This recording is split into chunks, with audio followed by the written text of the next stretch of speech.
हरे कृष्णा।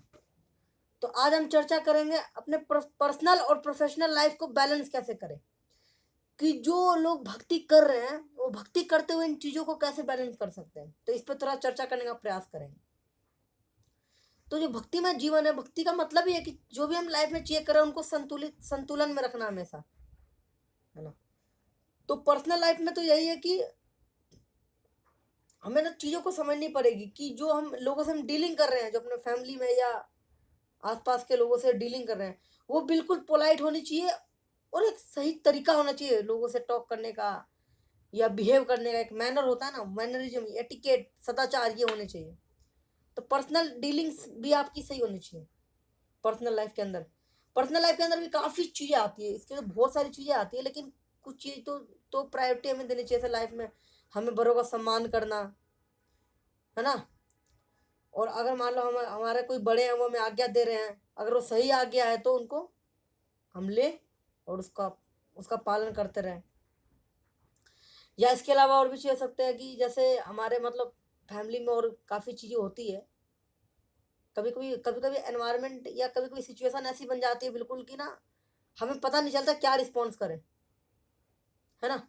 तो उस रिस्पॉन्स के टाइम भी हमें देखना चाहिए कि क्या रिस्पॉन्स से केवल मेरे को संतुष्टि मिल रही है या आसपास जितने भी लोग हैं उन सबको भी सेटिस्फेक्शन मिल रहा है। तो उसमें भी हमें थोड़ा समझदार होना होगा। एक्चुअली इस पर्सनल लाइफ को बैलेंस में ना सबसे इंपॉर्टेंट चीज़ आती है आपके इंटेलिजेंस। तो आप बुद्धि कैसे लगाते हैं, बुद्धि से भी इम्पोर्टेंट इस केस में आता है आपका कि आप की भावना और चेतना, कॉन्शियसनेस कैसी रहती है अपने आसपास के लोगों को देखकर या समाज के लोगों को देखकर, या आपसे जो बड़े हैं लोग या आपसे जो छोटे हैं या आपके बराबर, उस टाइम आपकी कॉन्शियसनेस क्या रहती है। अगर ये आपको पता है, कॉन्शियसनेस को अगर आप अपनी ठीक कर पाए ना, तो आप पर्सनल लाइफ को तो काफ़ी हद तक ठीक कर लोगे। ये तो कई बात है, क्योंकि पर्सनल लाइफ पे काफ़ी सारे सेमिनार्स होते हैं, लेक्चर होते हैं, मोटिवेशनल स्पीकर्स इतने सारे लेक्चर देते हैं, किताबें लिखते हैं लोग पर्सनल लाइफ के लिए, how to balance personal life. लेकिन एक्चुअली ना आज के समय में ये प्रॉब्लम आ रही है। आज के समय में ऐसे ऐसा टॉपिक का याद हो रहा है, जैसे पर how to balance personal life, how to balance professional life, how to balance study और हाउ टू बैलेंस टाइम। पहले ऐसा कुछ नहीं था टाइम में, क्योंकि भगवान कृष्ण कहते हैं टाइम कौन है, कालो अस्मि, समय भगवान खुद है। उन्हें आप कैसे बैलेंस कर सकते हैं बताइए। हम इन सब चीज़ों को बैलेंस करने का प्रयास करते हैं जो प्रैक्टिकल है नहीं। हम केवल प्रायोरिटी दे सकते हैं कि लाइफ में क्या इंपॉर्टेंस है, जिसको आप जितना समय देंगे वो चीज़ आपके अंदर आएगी और उसी का आपको रिजल्ट मिलेगा। फॉर एग्जाम्पल मान लो कोई स्टूडेंट है, वो पढ़ाई कर रहा है लेकिन पढ़ाई में कम समय लगा रहा है और जूते पॉलिश करने में ज़्यादा समय लगा रहा है, तो उसका रिजल्ट कहाँ अच्छा आएगा, जूते पॉलिश करने में अच्छा आएगा। और वो उसमें एक्सपर्ट बनेगा, पढ़ाई में कम बनेगा लेकिन कमजोर हो जाएगा, उतना उतना तेज नहीं होगा। तो यही बात है कि हम अपने समय को कहाँ लगा रहे हैं, वो इम्पोर्टेंट है। पर्सनल लाइफ के अंदर भी या हमें ऐसे भक्तों से पूछना चाहिए जिनकी पर्सनल लाइफ पहले वो ठीक है, उनकी चल रही है, तो उनसे हम कुछ गाइडेंस या टिप्स ले सकते हैं कि कैसे आप बैलेंस कर रहे हैं, हमें भी थोड़े बता दीजिए। तो मार्गदर्शन से भी अगर हम करें तो भी ठीक है। प्रोफेशनल लाइफ में क्या है कि इसके अंतर्गत काफ़ी चीज़ें आ जाती है एक्चुअली प्रोफेशनल लाइफ के अंदर, कि इसमें डॉक्टर्स हैं, इंजीनियर्स हैं या टीचर्स हैं, इनकी हमें आवश्यकता है। तो ये कैसे बैलेंस करें, तो ये अपने आप को अपने समय को मैनेज करें, प्रायोरिटी दें, जो देते हैं अच्छा प्रोफेशनल होते हैं देते हैं।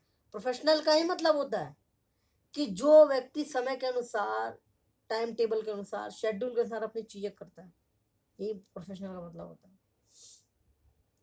तो जो लेकिन प्रोफेशनल में थोड़ा आपको ना इमोशन से काम नहीं लेना, तो प्रोफेशनल लाइफ में इंटेलिजेंस यूज करनी, तो बुद्धि, कभी कभी कूटनीति भी चलनी होती है प्रोफेशनल में। वहाँ पे ज़्यादा हम सच्चाई दिखाएंगे, समझदार वो सब दिखाएंगे, सत्यता दिखाएंगे, तो फिर जाहिर है कि हम चीट हो जाएंगे, क्योंकि ये भौतिक संसार है, मटेरियल वर्ल्ड है, यहाँ पे चीट होना ही है। If you want to be cheated you will cheat, Shrila Prabhupada ji कहते हैं। तो ये चीज़ तो ठीक है, लेकिन अब मान लीजिए कोई प्रोफेशनल में कोई एक भक्त है जो छात्र हैं, स्टडी कर रहे हैं, तो वो कैसे करे चाहिए होगा? तो वो अपनी साधना को सही रखे, उसके साथ साथ भक्ति भी करते रहें और अपना जो स्टडी चल रहा है वो भी करते रहें। हो जाती है चीज़ें, लेकिन हम प्रायोरिटी नहीं देंगे तो चीज़ें नहीं होगी। ये एक्चुअली करना तो हमें खुद ही होगा। हम समय नहीं देते ना, दिक्कत ये है। हम कह तो देते हैं बड़ी बड़ी चीज़ें कि मेरे को ये करना है, मेरे को वो करना है, हम समय नहीं देते हैं लेकिन। और जब तक आप समय नहीं देंगे तो फिर आप कैसे सोच सकते हैं कि आप इस फील्ड में सक्सेसफुल हो जाएंगे? नहीं होगा। ये फिर एक मनगढ़ंत धारणा, मनोकल्पित बातें, ये सारी चीज़ें हो जाएंगी। लेकिन पर्सनल लाइफ हो चाहे प्रोफेशनल लाइफ हो चाहे कुछ भी लाइफ का एस्पेक्ट हो, लेकिन दोनों के बीच में अगर भक्ति आ गई, तो भक्ति ये दोनों को जो है कैप्चर कर लेगी। भक्ति के कारण दोनों चीजें आपकी बैलेंस हो जाएगी। तो जो भक्त है उनकी दोनों चीजें बैलेंस रहेगी ऑटोमेटिक। लेकिन जो भक्त नहीं है, भक्त होते हैं जो उनका नहीं, उनको हर चीज को देखना पड़ता है। छोटी छोटी चीजों में आपके लाइफ के छोटी छोटी प्रॉब्लम में फंस जाते हैं, क्योंकि उनके लाइफ में भगवान सेंटर में नहीं है ना। तो जब किसी के लाइफ में भगवान ही अगर सेंटर में नहीं होंगे तो आप कैसे सोच सकते हैं कि आपकी लाइफ बढ़िया होगी? नहीं होगी। मतलब जब भगवान सेंटर में है आपके, और आपके इर्द की जो भी चीजें हो रही सब भगवान से रिलेटेड ही है, या भगवान की प्रसन्नता के लिए, भक्तों की प्रसन्नता के लिए, वैष्णव की प्रसन्नता के लिए, तो फिर कुछ है भी लाभ इसका। अन्यथा आप समय व्यर्थ करेंगे केवल धन उपार्जन करने में, भोग करने में, तो इसका कोई लाभ नहीं है। क्योंकि मनुष्य जीवन मिला ही ऐसे है कि हम अपने पुरानी जो कर्म है उनको काटें और भक्ति के कर्म जोड़ें, भक्ति करें और भगवान के धाम में। क्योंकि हमारी कॉन्स्टिट्यूशनल पोजीशन यही है। हम यहाँ पे कोई झंडे गाड़ने के लिए नहीं आए, हम यहाँ पर आने का यही मकसद है। मनुष्य जीवन जो है इनका एक ही मकसद है आने का यहाँ पे धरती पे, कि भक्ति करना, बस एक मकसद है।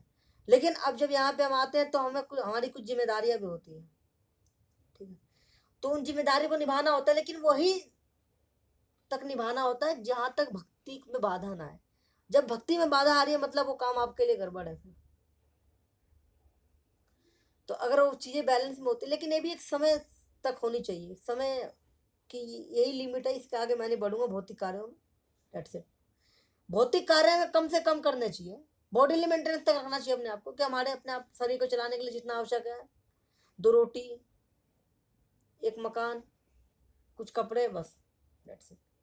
उसके लिए एक प्रोफेशनल कोई जॉब चाहिए होगी, वो छोटा कोई जॉब सिंपल देख लेंगे बस। उसी के लिए तो कहते हैं कि पढ़ाई कर लो, पढ़ाई भी सिंपल होनी चाहिए। लेकिन आजकल के टाइम में देखो पढ़ाई भी इतनी कॉम्प्लिकेटेड कर दी है लोगों ने। इतने हर दिन तो नए नए कोर्स इंट्रोड्यूस होते रहते हैं बार बार, कि आज ये कोर्स याद हो गया, आज ये कोर्स निकाला गया, वो निकाला गया है। टेक्नोलॉजी तो इतनी सारी आज हमने एडवांस कर दी कि किताबें गई, अब तो स्कूल्स में किताबें है ही नहीं। अब तो बच्चा जो मोबाइल पे पढ़ता है, लैपटॉप पे पढ़ता है, और नहीं है। वो पढ़ता कम है, उस पर गलत हरकतें कुछ ज्यादा ही करता है व्यक्ति। वो बच्चा है ना, किसी छोटे बच्चे के हाथ में अगर आप चाकू दे दें और कहें कि बेटा काटियो मत, तो बच्चा तो काटेगा, बोलेगा। ये उसको उत्सुकता होगी ना, क्यूरियोसिटी होगी कि चाकू दिया और कह रहे काटू नहीं, ये क्या बात है, वो काट लेगा। इसीलिए अगर किसी छोटे बच्चे का, अगर हम बच्चा है कोई, उसको अगर हाथ में हम इतने बड़े बड़े खतरनाक डिवाइस दे देते हैं, बेटा मोबाइल लो, लैपटॉप लो, करो, देखो, पढ़ लो, और अगर हम उसकी निगरानी में अगर उस पर हम ध्यान ना दें, ऐसे छोड़ दें, तो वो तो पता नहीं क्या क्या देख ले।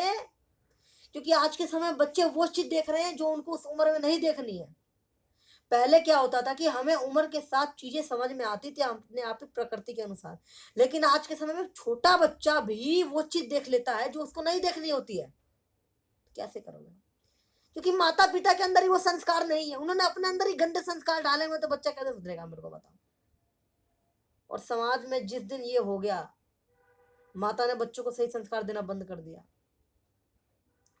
माता पिता ने गलत आचरण करना शुरू कर दिया, वो समाज पतन की दिशा में जाएगा। केवल पतन ही पतन है।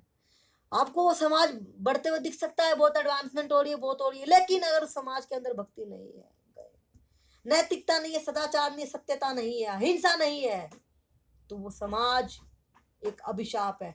वो समाज ही एक अभिशाप बन जाएगा मनुष्य जाति के लिए। वो एक पशु समाज से बड़ा नहीं है, वो एक पशु के स्तर पर ही है। इसीलिए अगर हमें बैलेंस करना है चीजों को ना, तो हमें इनकी इंपॉर्टेंस समझनी होगी। चाहे पर्सनल लाइफ हो आपकी, चाहे प्रोफेशनल लाइफ हो, जहां तक इंपॉर्टेंट है पर्सनल लाइफ को अपना अलग रखें, प्रोफेशनल को अलग रखें। भक्ति करें, बाकी चीज़ अपने आप ही बैलेंस हो जाएगी, ऑटोमेटिक है। तराजू देखा है आपने? तराजू का जो ऊपर होता है, तौलने वाला जो होता है, और उसके लेफ्ट राइट साइड चीज़ें रखी होती है, उसको ऊपर जो तौलने के लिए हम पकड़ते हैं ऊपर से हैंड से अपने, तो पता चल जाता है कि कौन सा जो पल रहा है वो इतना जाएगा, कौन सा पल रहा है इतना जाएगा, बस। तो भक्ति अगर आप करेंगे ना, तो भक्ति से आपको ऑटोमेटिक पता चलेगा कि मेरे को पर्सनल लाइफ को कितना रखना है, प्रोफेशनल को कितना रखना है, दोनों को बैलेंस कैसे रखना है, सब पता चल जाएगा आपको। लेकिन अगर हम ध्यान दे तो, if you use our intelligence very wisely, अगर हम अपनी बुद्धि का प्रयोग सही तरीके से करें, सही दिशा में करें, सही गुरु के मार्गदर्शन में अगर करें, तो इसका लाभ है। अन्यथा श्रम एव ही केवलम। मनुष्य जन्म पाइला, राधा कृष्णा भजिया, जानिया शून्य विषय खाया। मनुष्य जीवन पाया, राधा कृष्ण का भजन नहीं किया, मैंने जानबूझकर विष का पान कर लिया। नरोत्तम दास ठाकुर कहते हैं, ब्रह्मांड भ्रमित कोई भाग्यवान जीव, गुरु कृष्ण कृपा पाए भक्ति लता बीज।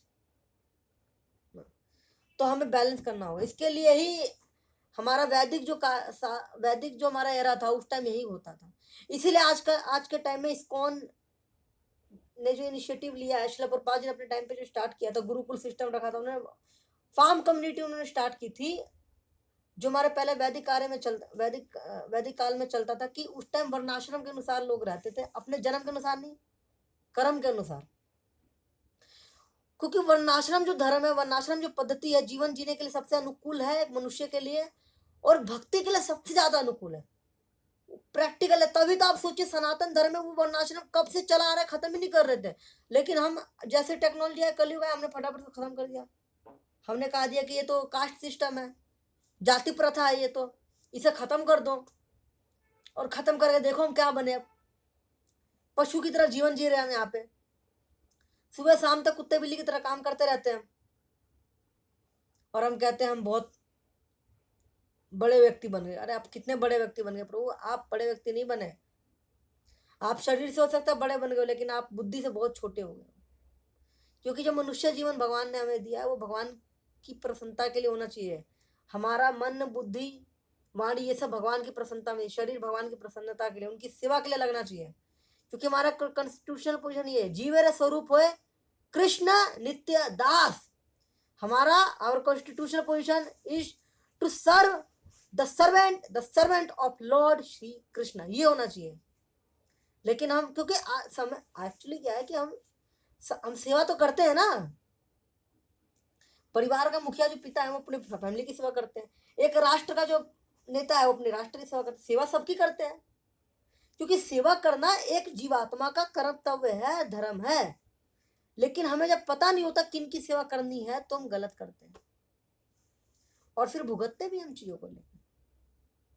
इसीलिए हमें अपने इन चीजों को बैलेंस करना चाहिए, वर्णाश्रम की पद्धति अपनानी चाहिए। जैसे पहले लोग रहा करते थे, एक जमीन होती थी, एक गाय होती थी, सबके अपने अपने कार्य बटे होते थे। स्त्री का कार्य अपना होता था घर के, पुरुष का कार्य होता था खेती में, ऐसे लाइफ सिंपल चलती थी।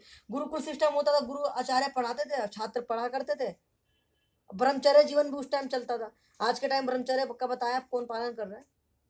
छोटे छोटे बच्चे तो ब्रह्मचर्य का नाश कर रहे हैं, वीर स्खलन करते जाते हैं, स्खलित करते जाते हैं, कहते क्या हो गया। लेकिन आजकल के बेवकूफ जो पढ़े लिखे जो लोग हैं ना, बेवकूफ पढ़े लिखे लोग, डॉक्टर्स कहते हैं कर लिया करो, कोई दिक्कत नहीं, अच्छा होता है, माइंड के लिए बहुत अच्छा होता है, माइंड बहुत रिलैक्स होता है। अरे रिलैक्स क्या होता है? शास्त्र में कहा गया है कि एक बूंद जो वीर्य होता है, इसको बनने में, जो हमारा एक बूंद जो वीर्य है ना, इसको बनने में हमारे खून की 60 बूंदें लगती है। और इसको आप कह रहे हो ये सही है? ये एक्चुअली जो वीर्य है, जितना ज्यादा नीचे की तरफ जाएगा, ये हमें पतन के रास्ते पे ले आएगा, नाश कर देगा। जितना ऊपर जाएगा, हमारी बुद्धि, तेज ऐसे बढ़ेगा। हमने क्या कर दिया? टेक्नोलॉजी एडवांस, श्रील प्रभुपाद जी कहते थे technological advancement means Shudras, the society of शूद्र। जितना ज्यादा हम टेक्नोलॉजी को बनाएंगे, हम शूद्र बनते जाएंगे। क्या हमारे पहले वैदिक काल में टेक्नोलॉजी नहीं थी? बहुत टेक्नोलॉजी थी, लेकिन हमने बनाई क्यों नहीं? क्योंकि मानव समाज को नष्ट कर देगा, जो आज के समय में नष्ट कर रहे हैं। लेकिन फिर भी समझदार लोग आएंगे भक्ति के रास्ते पे, वो चीज समझेंगे और वो करेंगे भक्ति। बाकी जो लोग भक्ति करेंगे बहुत अच्छा, सुकृति मिला है। बाकी जो नहीं कर रहे उनको भी हम भगवान से प्रार्थना करेंगे आप भी भक्ति के जीवन में आए, अपने जीवन को नष्ट ना करें, बाकी कोई बात नहीं। लोग आए भक्ति करें, बस लाइफ को सिंपल बनाए। तो हरे कृष्णा, श्रील प्रभुपाद की जय।